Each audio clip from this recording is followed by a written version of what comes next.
Welcome back to Coriander Society Adventures. I'm your game master, tormented by gnomes. Joining me, we've got Beatdown Boulevard, Ninja Man Matt, and Pods of War, and you, our beloved viewers. Whether you be in this time and space or another, we're glad to have you with us. All right, cool. Yay! Yeah. Welcome, everybody. That was impressive. Welcome. Steven. Oh my god. Did you unplug it and plug it back in again? Yes. I did a software reboot on my voice. Anyways, welcome back, everybody. When last we left our heroes, they were in... What? I said that's us. Yes, correct. That is us. Correct! When last we left our heroes in the city of Northport, one world amongst countless others, which they have yet to see and explore, but they were getting there. They are on the trail of a man named Lawrence Booker Green, a mysterious figure who was targeted by the army of the Eclipse 10 months ago when they bombed the Mercury City Hospital. Our heroes have believed that Lawrence may not be from this world. He may be one of the 5 people who arrived from another world along with a terrible god 22 years ago. These sinister figures sacrificed Asena and the woman named as Nancy Rain when they were but children to the terrible entity that came with them from the other world. But our heroes believe that it was Lawrence who, in a moment of regret, bestowed upon these 2 young children mysterious amulets made of the teeth of a dragon that brought them back to life. All these years later, Lawrence is now on the outs with his compatriots who have been trying to kill him and hunt him down. He's been on the run, assuming false identities ever since. Our heroes had a lead that tied him into an antiques shop in Northport. Upon investigation, they were beset by the nefarious minions of Ralzamon, Master of the Unknown, aka Josiah Parsons. AKA Rousey Poo. AKA Rousey Poo. They did battle, defeated them, but in the process, Asena managed to find her way into the basement of the antiques shop, where she discovered a bunch of undead had burrowed into the tunnels connecting 2 different buildings' basements. Did you hear it too? What happened? No. That they burrowed their way into the tunnel? Oh, I heard burrowed. Okay, because I know it was burrowed, but it sounded like burrowed their way. Like, yo, bro, let's get in the tunnels. Come on, bro, let's go. Yeah, come on, bro, let's go, bro, your way. Just Bro, you ever the only burrow thing your worse way than in zombies. an entire ass tunnel? I mean, I've been burrowing my way through life, so I could see it. Yeah, yeah, bro. Yeah, All right. bro, totally. I got bro tunnel vision, you know. It's true. Anyways, I don't know our what that heroes means, bro. overcame the undead menace and discovered all course. sorts of magical secrets in the basement, which they did not have time to analyze. When our heroes reconvene, they have gathered at Asena's lair, My house. a hidden location inside the burnt-out streets of Aylburg, the most destitute district in all of Northport. They've collected the files, all the evidence that was gathered from the scene, and they're ready to discuss. Now, who have you brought? Have you brought anybody with you to help you go over the files, or did Charlie and Ben prepare them for you and then just sort of hand them over and you're there on your own? I think it depends on if Asena's okay with Charlie and Ben coming over to her den. Hell yeah. I Then love them. House party, then. All right. Let's do it. Wait, just to make sure I'm not confused about one thing, isn't technically Asena not the child that was sacrificed? That is correct. Well, We same don't body. know. Huh? As far as you know, barring whatever mysterious happenings may have occurred due to her messing with her own memories when Ralzamon was forcing her to relive that moment, she had memories of before the sacrifice and she has memories of after the sacrifice. But there's... Ralzamon has said some things, some characters have said some things that indicate it may be a different soul in that body. The exact truth is unknown. So you're saying that currently we're interacting with Asena AS, whereas beforehand would it be Asena BS? That's one way you could put it. Yeah. It makes about Before as much... soul? Did I not have a soul? Ah, I see. I was like, yeah. I thought you were saying before sacrifice and after sacrifice, but soul That also is. works. Well, that is what I was saying. Yeah. All right. Making a Perfect. play on having that BS on the regular, you know? All right. I was out here confused. You just want to say Asena BS. That's all I want to say, yeah. Le classique. Ooh. All right. Oh my. You have Oh my. gathered here today to celebrate the union of these case files and your characters. Yeah. So, Ben, marry my brain. this enormous, you happen to know he's been identified as an ice demon. He just looks like a really big dude in a huge trench, like a Ninja Turtle style trench coat hat disguise, but he does appear to just be a dude underneath it. And I have clarified, by the way, that while I called him an ice devil or an ice demon, John's clarified he's not an actual fiendish entity. He's more like an elemental, but it's just easier to describe him as an ice devil or ice demon. Yeah. Basically, the answer depends on how much anime his audience has watched. Yeah. And given exactly. that this is Northport, they have watched 0 anime. So You guys know what a yokai is? You guys ever heard of an oni? Is that a type of food? Yeah. Where I come from, anything's a type onigiri. of food if you believe in yourself. That's, you know what? Hmm. Accurate. I'm just gonna agree and not think too much about that one. You guys ever had long pig? Oh, do you mean pig lung? This is a joke that I missed. I mean, no. What? You guys know what long pig is? No, actually. Soylent Green is people. Long pig is Oh. what you call people. That's, Wait, that's, so what is Soylent Green? I've heard that before. that is a thing that Sure. Joe used to actually eat on the regular every morning until he couldn't stand it anymore because of the defecation. So, we're going to have a fun time today. Soylent Green is from a sci-fi story, and when they did the televised version, which I think might have been on a Twilight Zone episode, that they took it from being a short story or from being a story to TV. When they televised it, Soylent Green was this food that they fed people in the future because they were running out of resources, overpopulation, climate disaster, etc. And the big reveal was that Soylent Green was made of people. They were basically like killing people and then turning them into food and feeding the population with that. In the original work of written fiction, it was actually supposed to be soy-based. Oh. There is a food replacement out there, a food replacement brand called Soylent. Yep. It's Yeah. not green. It's not green. It's not Soylent Green. Correct. And I did used to eat it, and it did not get along with me, which is unfortunate because I would love the idea of not ever doing the dishes ever again. Big fan. Joe used to make us like cakes and pies and cupcakes and stuff out of this stuff. Pancakes were good, and actually the muffins were pretty good. That's right, muffins. Yeah. And so we, literally, I would go over to his house to prep D&D and all other kinds of nerd stuff we used to do in the before times. And he would just be like, "Hey man, are you ready for a great day?" I'm like, I do indeed. And he would just slam down a pitcher of lemonade and a tray of Soylent, and that would be it for the whole day. Welcome to my house. Here you are. This is nutrition. Enjoy my thank you. hospitality. Enjoy my hospitality. Yep. Rose also tried that, but it got him chubby. It is pretty high calorie, and it's not as filling. That's what he Yeah. told me. And that's Yeah. why he doesn't eat it anymore. I did that too He's nodding. for a while, but it was cake. Same results though. Different method, same results. All right. Exactly. Here we are in Aelberg. The team has gathered together. You have time to take a short rest, but remember, you don't get any more long rests before you go to the garden. What? Yes. The whole garden? Yeah. Or the So- haunted factory? One more time, The- Fair Pots. That's a lot. Yeah, well, here's the thing. The Haunted Factory is a completely optional quest. It is, but isn't it like 2 a.m. right now? Yeah.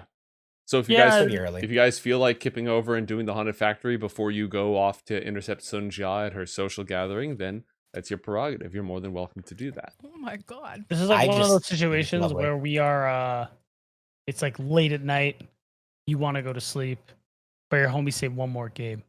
Play until we Yes. win. Mhm. One more game. And then You you can't don't go to sleep. a haunted Okay. factory in the middle of the day. Actually, yeah, Yeah. you'll never- Steven. That's true. One more game. the footage will never be good that way. All right. That's true.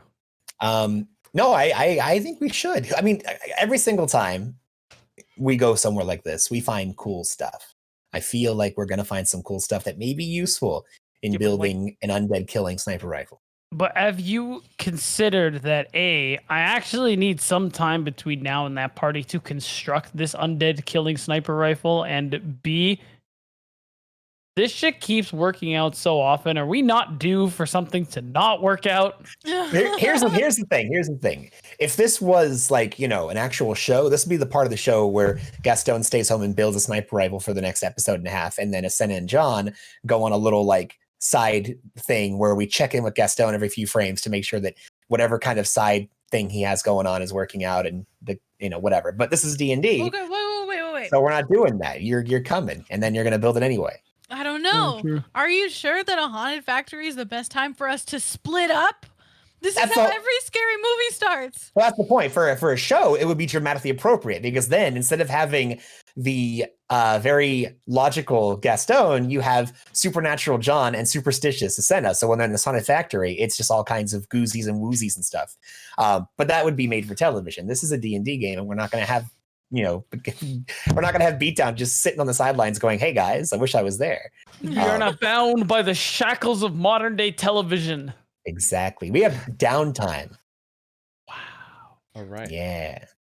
Also, you can make a restraint system out of a car battery and zip ties in 6 seconds. I think you can make a sniper rifle in a night. It'll be fine.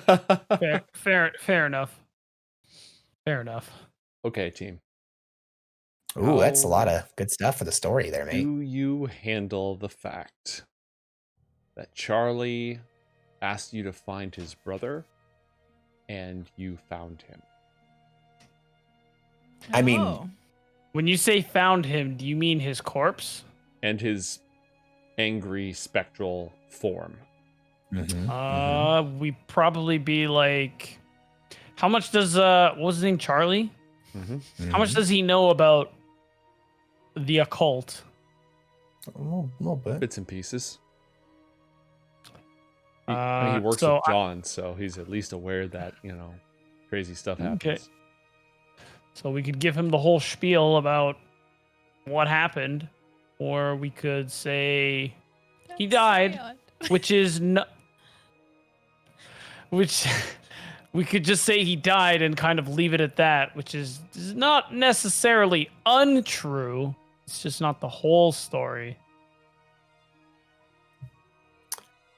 I know that he brought it up and he mentioned finding his brother, and I think he mentioned kind of keeping him out of a lot of the bad stuff or something along those lines. He knew Ooh, his that brother ship was a sailed. drug dealer, and he Mhm. knew that Ralzamon was recruiting addicts and people impacted by substance abuse in order to basically say, I will exchange your chemical What a dependency bastard. for psychic dependency on me. Yeah, except that it turns out that his brother wasn't in bed with Ralzamon at all. Mm-hmm. So He ran with one of the gangs Ralzamon recruited from, but he ended up becoming one of the angels. yeah, So, don't you think he'd want to know that? I don't know. Like, would he want to know that? Charlie's also one of the people who helps process information and assemble these files for you. So if you exclude that information, Oh, it's good gonna- point. impact some of the results. Gotta break his heart, you guys. We gotta So Gotta mate- let him know. which one's the older brother, or are they both twins or something along those lines? I believe that Clyde was the older brother, Okay, Pain. like by a lot or like a little? by a little. Okay, so they were at least somewhat close. Yes, it was a they both got mixed up with drugs. They both come from really difficult backgrounds. They both had hard lives. So Clyde meant a lot to Charlie, but it was a fraught, difficult relationship. Yeah. Okay. Nose goes. Oh, I definitely think John should be the one telling him. He's kind of in my employ. I should be the one to break Yeah, I the news. do. I didn't want to say that, but it's true. You do it. Yeah. Real quick though, I feel like we should go over what we learned from the imports exchange, and then as that will be kind of the tail end of it, then we'll move into that. Okay. There was evidence all over the area. Aside from the imports exchange shop, there were two houses. One of the houses was heavily locked and had all the curtains drawn. It seemed like somebody barely lived there. According to the evidence, and it was heavily locked up, guarded. The basement of that house is where you found the magic circle. The basement of that house is where you found Clyde Horfman's corpse and a bunch of scrying materials and magical research notes. So Lawrence was living in that house and working at the antique shop. The evidence indicates that being the owner of the antique shop was another one of his fallback identities. Okay, cool. There was another house on that block where a couple of people were just renting it. They were workers in the nearby district, just some young men who were they'd finally moved up a little bit in the world. They were working jobs. They were the undead that you found in the tunnel. Wait, I'm sorry. So he was like collecting them or something? No.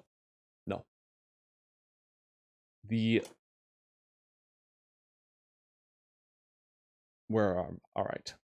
Essentially what it seems like. I'll break this down for you from the very beginning, based on, because you guys didn't find a lot of evidence of forced entry either. There were a couple of clues here and there. If you searched the trapdoor on the roof, you would have found some scratch marks where somebody tried to pry it open and failed. Okay. What essentially happened was 10 months ago. Do you guys remember that letter that you found in there as well? The one addressed to nobody from nobody. Yes. I do. It was quite threatening. I will recount that. Yeah, that was a spooky letter. It read, A little bit. "Colleague, I respect the audacity of your latest disguise. Going from corpse cutter to corpse cutter is the last thing I expected. In my last letter, I offered you forgiveness. If only you would leave my angels in peace. By your actions, you refused. The only thing I have left for you is mercy. I have invited the grave child's first servant to rejoin the fold, and he has accepted. When he and Torpor find you, and they will find you, you will have a choice. I encourage you to choose my mercy." Is this, when you say corpse cutter to corpse cutter, hearing it again makes me think he is the dude who, like the guy who worked at Mercury City, the guy who worked at the police station morgue too. Is not that person? Yeah, correct. No, that's Lawrence correct. was both people. Lawrence, one of his cover identities was the Mortician at Mercury City Hospital. Yeah. His next cover identity was the medical examiner at City Hall. He had a third cover identity, which was the owner of this antique shop. The guy has been preparing the groundwork to go on the run for years. The evidence suggests that more than 10 months ago, Lawrence did something to Dre Dotson's angels. This is before the angel killings began. Asena, do you remember the vision you had when Ralzamon delved into your past when you were at the tomb in the jungle? Yeah. There were 5 figures there, shrouded in the fog of memory. And then there were 7 spectral figures. Dre was there, and he called those his angels. But the angels you're fighting now don't look the same at all. Really? Yes, because those angels that came with him from the other world were incorporeal spectral figures. The angels you're fighting now are flesh and blood. Yeah, and they're also based off of the Zolk'wian myth. Yes. He had 7 before, but now he's rebuilding his angels based on Zolk'wian myth, like Matt said, into 8. Lawrence destroyed the original angels. Oh, okay. That makes more sense. And in retaliation, the army of the Eclipse bombed Mercury City Hospital to kill him. Yeah. Shortly thereafter, the angel killing started. Yeah. Dre, his angels were gone. He wanted more. He started to rebuild. I see. Okay, that makes a lot of sense. Lawrence survived, feigned his own death, and switched to his new cover identity, the police medical examiner at Mercury City City Hall. Yeah.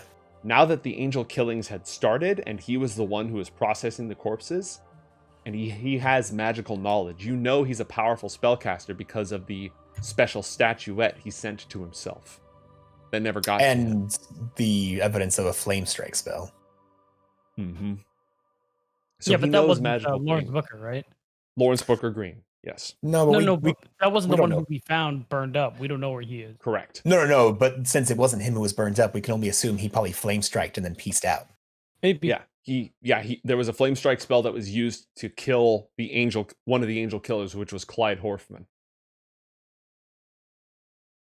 Because he was now the medical examiner, Lawrence was able to identify the victims of the new angel killers, and he knew what to do to stop them from turning into the undead. So he made sure that their vertebrae were severed to stop them from rising. The army of the Eclipse found him again, and they sent him that mysterious letter. The letter says, "My angels." That indicates that Dre Dodson is the author of that letter.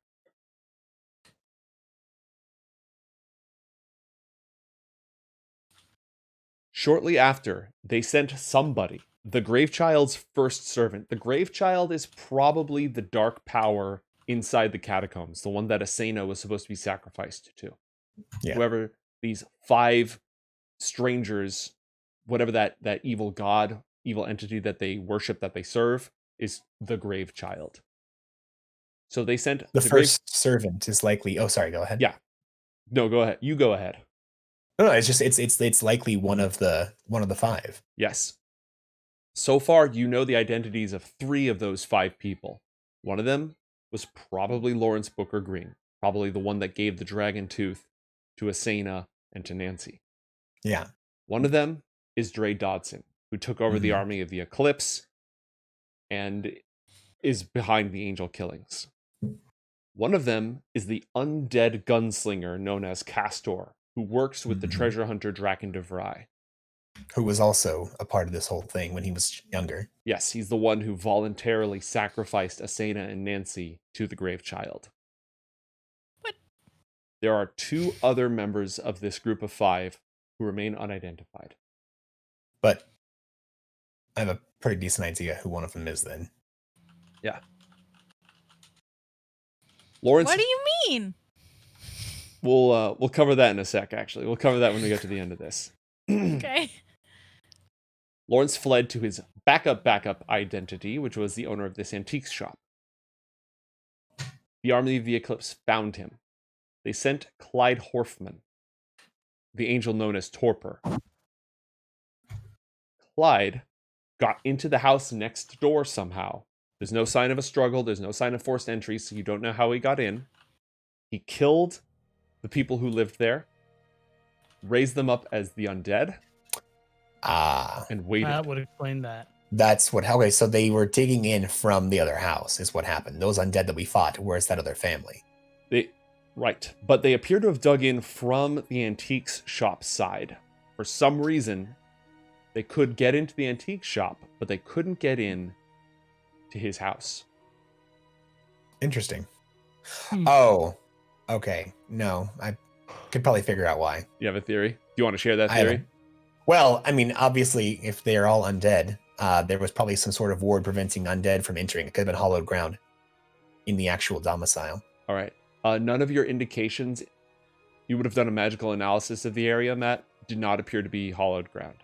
Really? Yes. And there was no sigils or runes or any protection that would prevent entities like that from entering? There were sigils and protection and such, but they were all traps designed to be alarm spells or wards that would explode. None of them were specifically targeted at the undead. Okay, but if they saw a bunch of wards that would explode, they might have figured, let's take a different entrance in. Mm-hmm. Everyone with me so far? Anyone have any questions before I continue? Wait. I have maybe one question. Go ahead. So if Clyde gets nuked by a flame strike, does that mean you can kill the angel killers with fire? Is this a thing we can confidently say? A flame strike spell is a combination of fire damage and radiant damage. Let's see. But you have access to Dr. Zorbius Brandt's notes. He took notes when he had he didn't have a true angel. He never captured a true angel killer. He only captured one of their spawn. And against them, I believe fire works. Correct. But I don't think that's been tested against one of the true angel killers. Yes. Against the regular undead, as long as it wasn't a mundane weapon, it would eventually work. Mm-hmm. I have like the most fucking wild idea for this sniper rifle. Oh my. And I don't even know if I'm allowed to do it, but it would be fucking hilarious. You want to pitch me?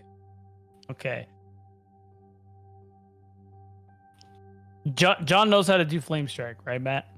I do not. That is not Shit. in my realm of magic. The whole plan is ruined. It's over. I mean, I could do fireballs. That's pretty darn close. Okay. The plan might not be over. So, like, what if? There's fire involved. Yeah, we still have fire, so okay. So what if I made this a sniper rifle and you like spent time enchanting these bullets? I would make like the barrel out of like, I don't know, tungsten, something that has like a ridiculously high melting temperature. So, you know, it wouldn't melt on fire when I fire it. And then I would hit Sunja with that and she would just burst into flame. Searing hot bullets. Yes. So John can make spell bullets, which is one bullet loaded with a specific spell. If you're looking, what I might be hearing you saying is put runes on the inside of the barrel that super heat, that imbue whatever goes through it with heat, so that it would do fire damage on impact. Both are possible.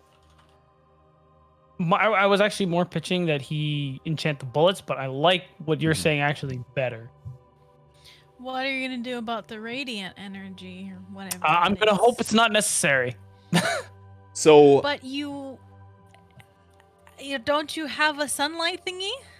Yeah, I'm gonna do that. Should do that. Maybe. Yeah. Oh, so if I made a bullet out of those, or coated with those, would those do radiant damage?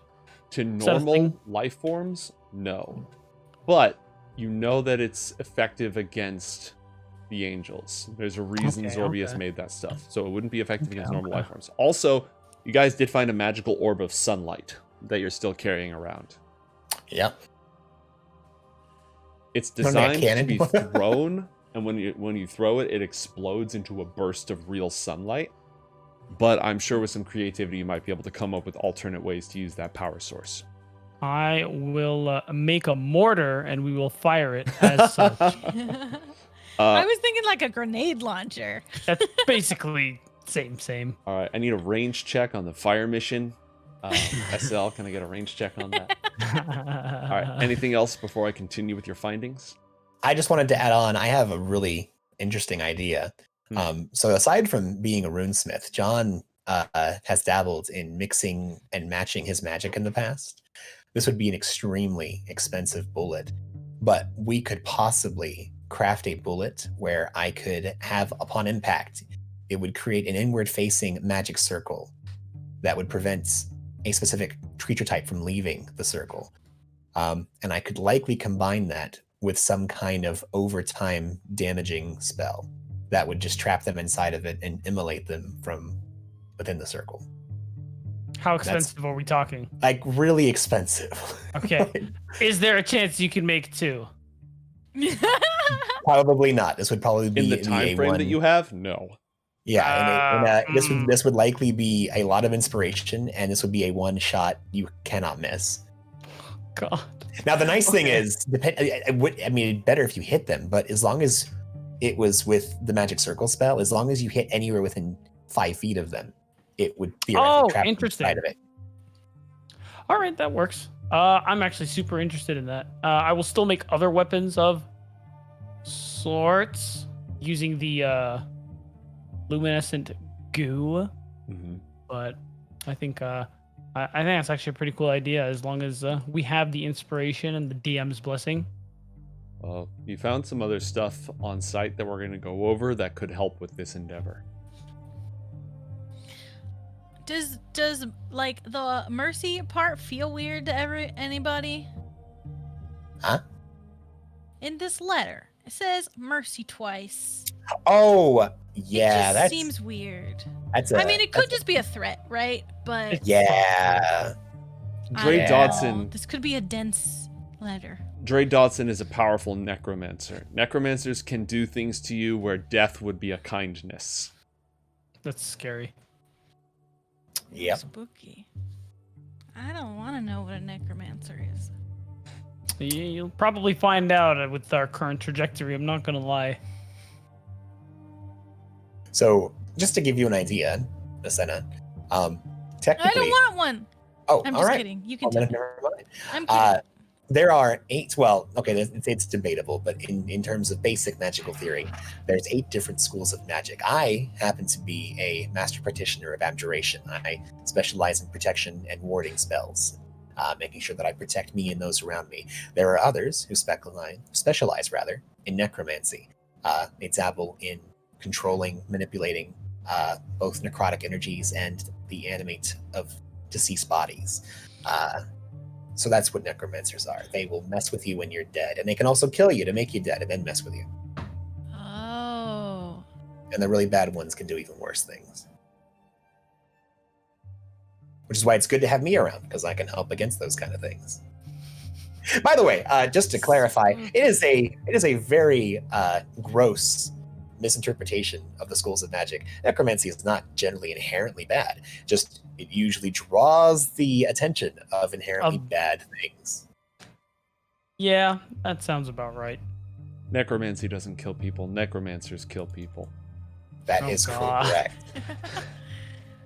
You know, it's almost like here in Northport, they have a very corrupt law enforcement. And, you know, it's not necessarily that the law enforcement agents here in Northport are bad. It's just that that kind of power attracts people who would abuse it and seek to use their newfound authority in order to subvert and, you know, cause not chaos, but definitely Problem. use their power for their own interests, which can sometimes be unhelpful to the rest of the communities they're supposed to serve. So basically, necromancy is the same thing.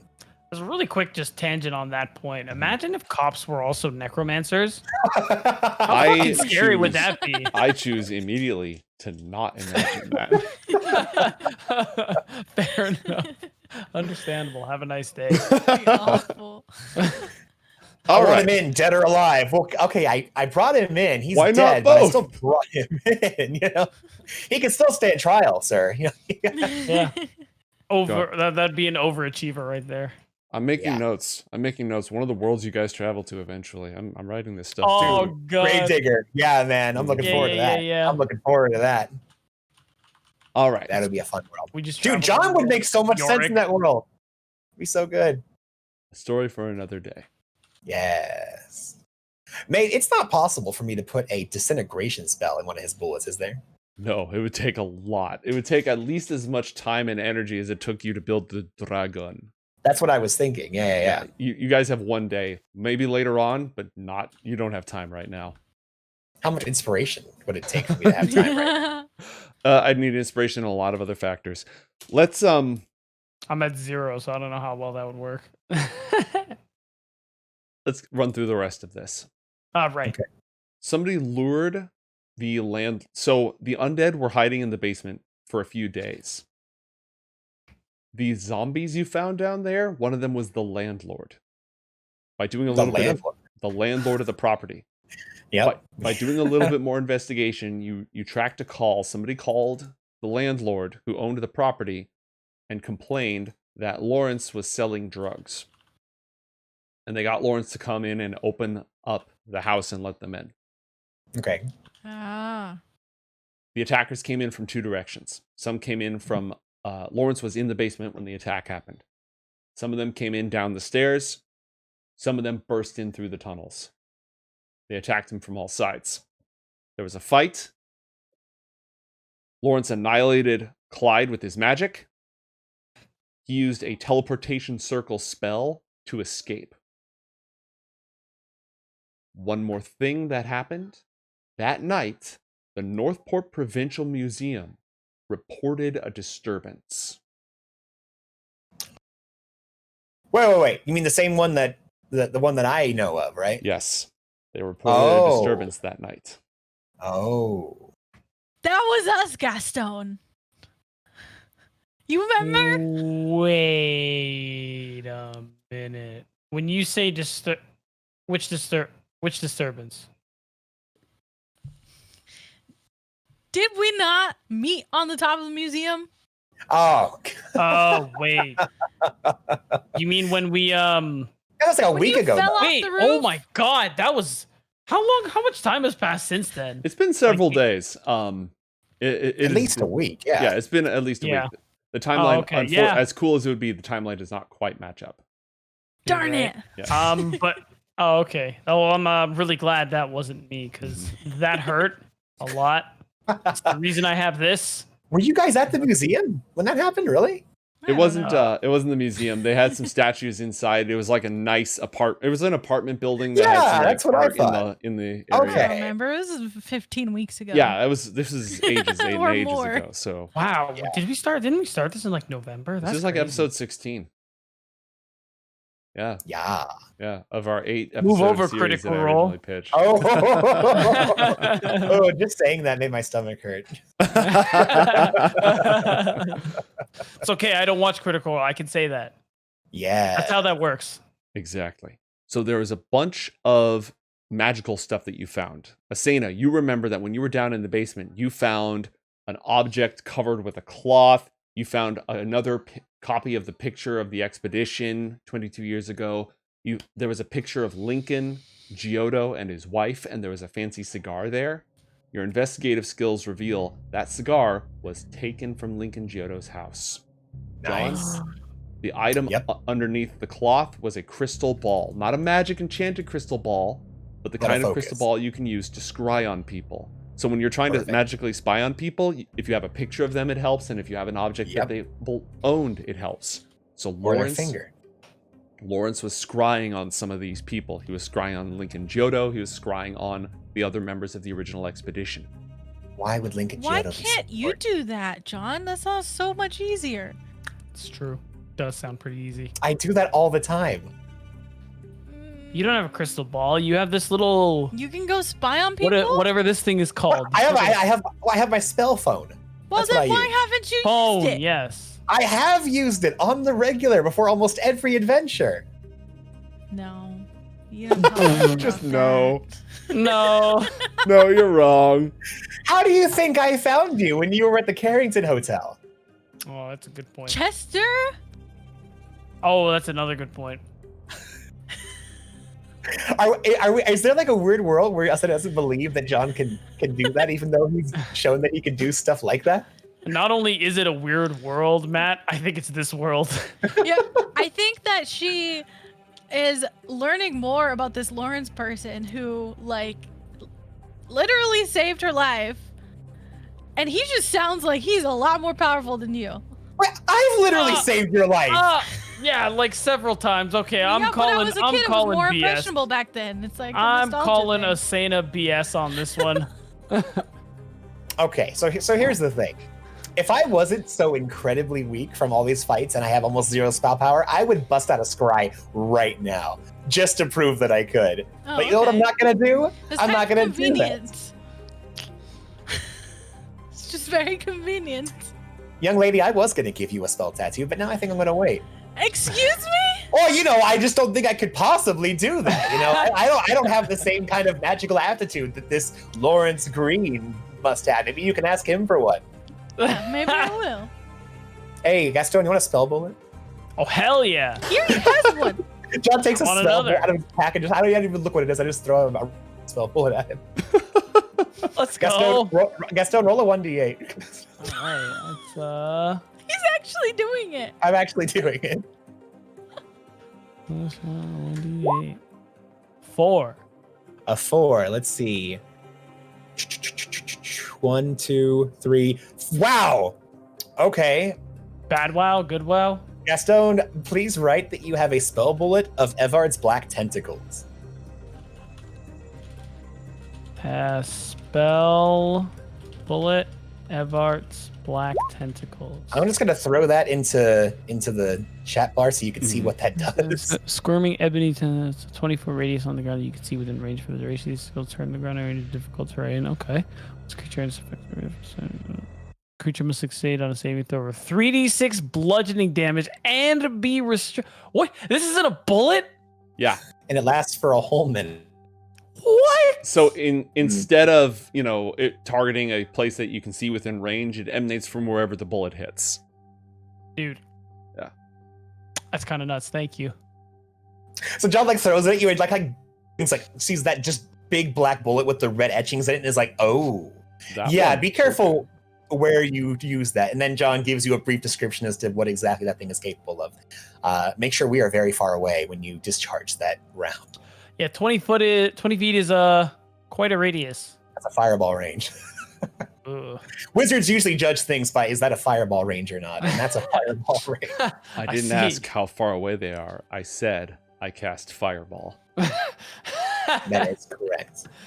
All right. I didn't ask whether or not my teammates were in range. I said I cast fireball. So this is not John, this is Matt. I feel so bad looking at Janessa just with this puppy eyes. Like, This is what Asena looks You like. just gotta just cover the camera with your hand. Just don't look at her.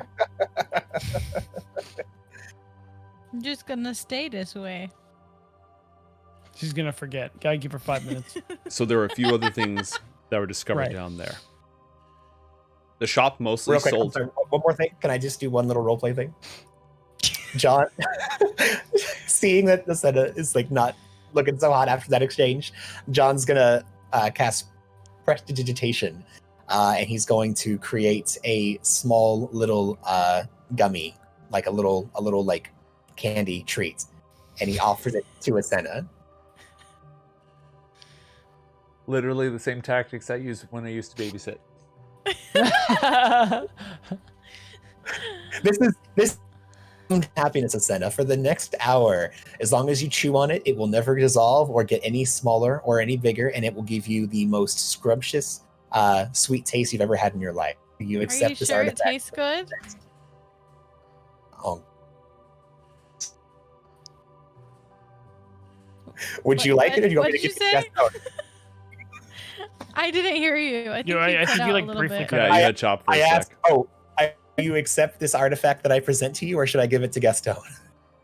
Oh my god, she's gonna snatch it as soon as you say that. I knew you. It's a semi-lasting gobstopper. It is. It's Yeah. a semi-lasting gobstopper. All right. She's gonna put it in her pocket though. Okay. An hour I later, would- she's gonna go look for it, and it's just gone. Yes, God. John says, I would move on that. It only lasts for, about an hour or so.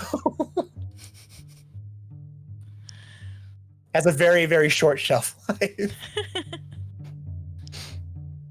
So you also found some cash, a couple of magic items, a jade incense burner, 168 gallons of holy water. Okay. All those What a holy barrels water one. in that last fighting area, they were literally just full of holy water. Oh, That's wow, that's- funny. Awesome. insane. We should take some of that too. Yeah. Lawrence he was conducting research on spells and magic to protect against evil spirits and the undead. He was researching extra-dimensional pathways, trying to leave this world, trying to find a way to escape from this world. He had a wall carving that showed images from the tomb, Asena, from your memories. He has like a wall piece carving. yeah, he has a piece of that tomb.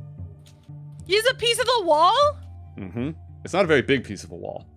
And Oh, he also had, remember that circle on top of his house that you wanted to inspect but couldn't?